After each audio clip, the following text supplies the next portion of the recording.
اهلا بكم النهارده يا جماعه مع المستشار وليد الفولي، راجل من اكبر المحامين الموجودين في مصر. حبيبي مبروك على الجايزه. حبيبي يا فرفوش، الله يعزك. النهارده من اهم مهرجانات الازياء، تقول ايه لاحمد العزبي؟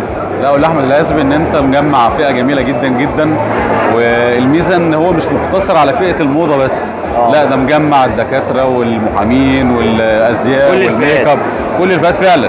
ودي ميزه ان انت تعرف الناس ان الجمال موجود في كل المجالات مش في الازياء بس.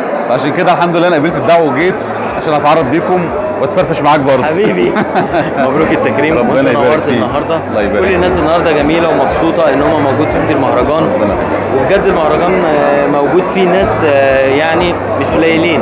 لا، موجود فيه الفاشن، موجود فيه الفن، موجود فيه الدكاتره، المهندسين، المستشارين القانونيين، ناس كتير قوي، حتى الديكور. مظبوط. يعني احمد جمع النهارده فئات كبيره جدا في المهرجان بتاعه. مظبوط، عشان كده هو ناجح وشايفينه بالشكل المنظم الجميل ده، وان شاء الله كل سنه نبقى معاكم باذن الله يا رب. ربنا يوفقك. الجائزه الجميله دي برضه الف مبروك. شاكرين جدا لاحمد العزبي، ودايما هاخد الجاي. يلا سلام عليكم. كده يلا. خلي بالك انا مستغرب ان انت بتصور معايا دلوقتي برضه خالص، يعني يعني انا لابس لا، بدله رجاله بس. لا، ما انا خلاص بقى طالع من رمضان.